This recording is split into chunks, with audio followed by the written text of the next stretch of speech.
कि हमारी समरतल फाउंडेशन के फाउंडर मेंबर श्रीमान एनआर साहब और समरतल फाउंडेशन के फाउंडर अध्यक्ष महोदय और डिप्टी डायरेक्टर एम्स आपके सानिध्य में पिछले 5 वर्ष के अंदर निर्विवाद रूप से संस्था कार्यशील रही है और आपका उत्प्रेरणा सहयोग हमारे लिए बहुत ही ज़्यादा महत्वपूर्ण रहा है। आपने जिस तरह से मार्गदर्शन किया है, मैं आपके विचारों से और इस समस्त मंच के सामने, लोगों के सामने आपके विचारों से अवगत कराने के लिए मैं आपके मंच पर आमंत्रित कर रहा हूं। आदरणीय श्री एनआर साहब। आज के इस कार्यक्रम के मुख्य अतिथि और राजस्थान उच्च न्यायालय के मुख्य न्यायाधीश माननीय विजय बिश्नोई साहब, आज के इस कार्यक्रम के विशिष्ट अतिथि और सीनियर IPS कैलाश जी बिश्नोई साहब, भगवान जी जो इस संस्था के अध्यक्ष हैं, सुजनाराम जी खीचड़ साहब, वरिष्ठ अधिकारी ओम जी ADM बाड़मेर, मांगीलाल जी CA साहब, AC साहब, भागीरथ जी, और उपस्थित सभी इस समरतल कार्यकारिणी के जो हमारी एग्जीक्यूटिव कमेटी है उसके मेंबरगण, उपस्थित सभी बामा साहबों का मैं विशेष रूप से धन्यवाद भी देता हूं, उनको बधाई भी देता हूं कि आपने अपने धन को पवित्र भी किया और इस फाउंडेशन सोसाइटी को मदद करके और इनका जो पवित्र उद्देश्य है उसको सफल होने में मदद की।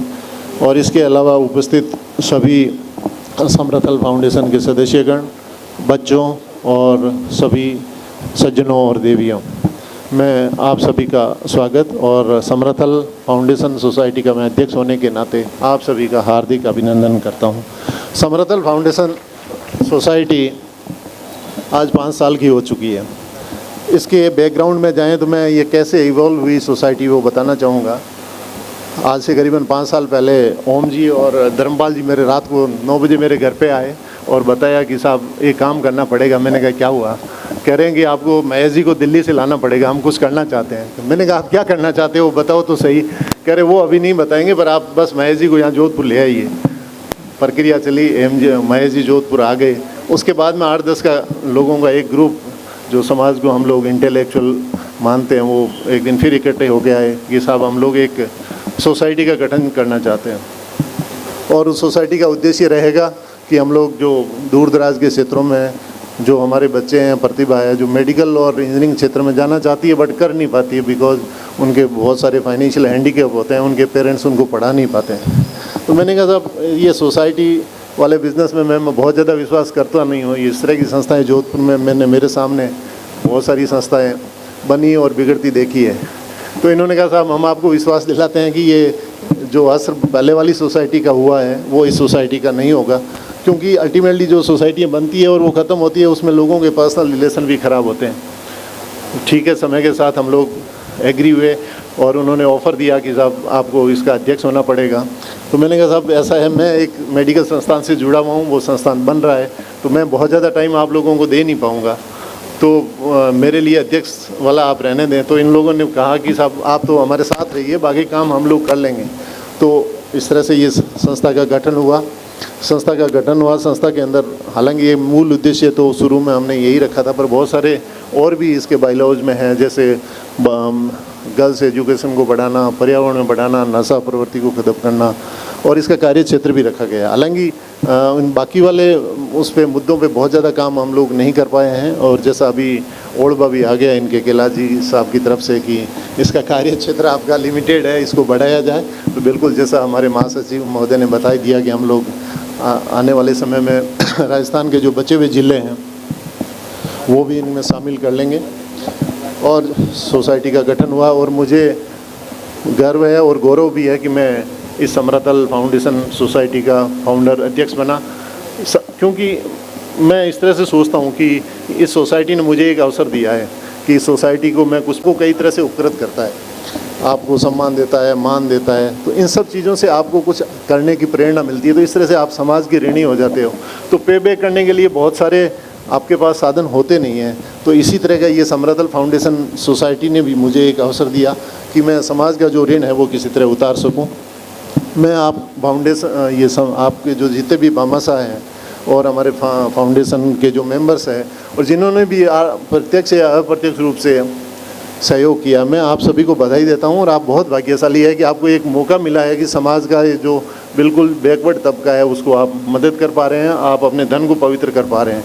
क्योंकि अपना घर चलाना और वो सारा काम तो हर कोई करता है, पर इस तरह का मौका हर किसी को मिलता नहीं है।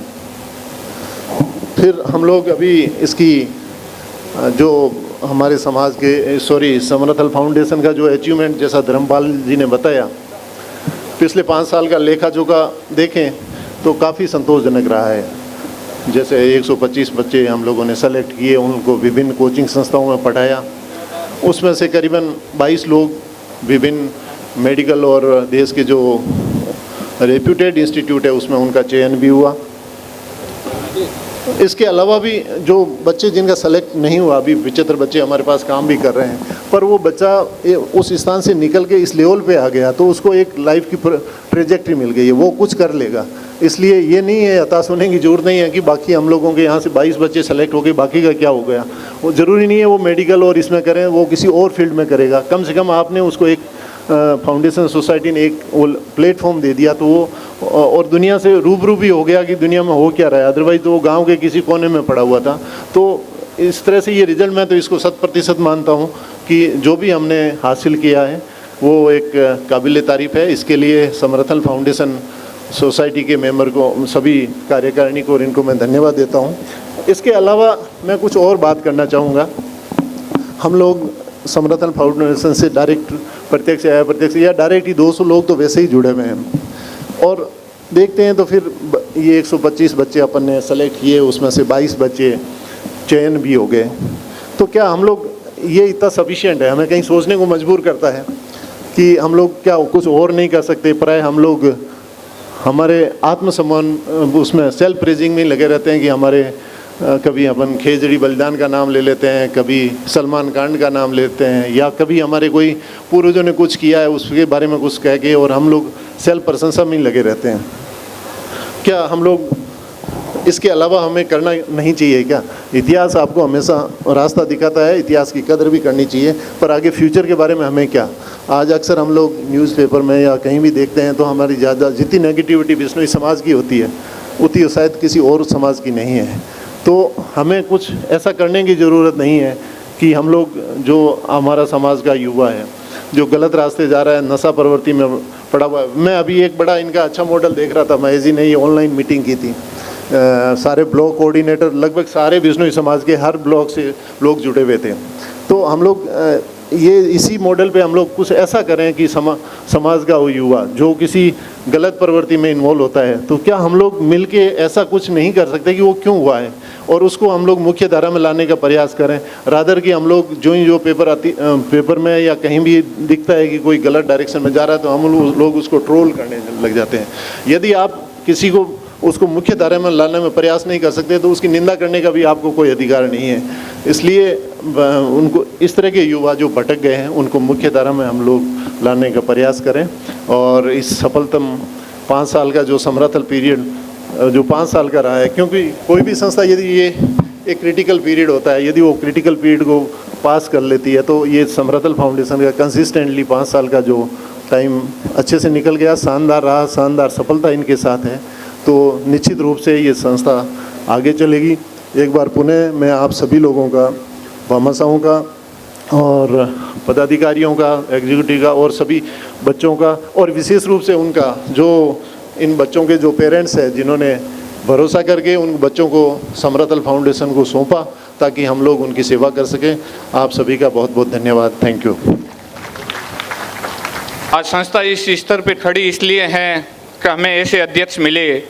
आज संस्था इस मुकाम को इसलिए हासिल किया कि इन अध्यक्ष महोदय के नेतृत्व में हमें वो सब चीज़ें स्वीकृत थी जो संस्था के उद्देश्यों के अनुरूप थी। अध्यक्ष जी को जब रात के 2 बजे भी ये कहा जाता था सर कल मीटिंग करनी है, तो आपकी दिल्ली की मीटिंग कैंसिल करके भी आप जोधपुर में समरथल फाउंडेशन के लिए मीटिंग करते थे। हम तहे दिल से अध्यक्ष जी का धन्यवाद देना चाहते हैं और निवेदन करना चाहते हैं, समरथल फाउंडेशन लगातार आपके अध्यक्ष कार्यकाल में ही चलता रहे, जिससे ये संस्था एक अपना स्थान हासिल कर सके।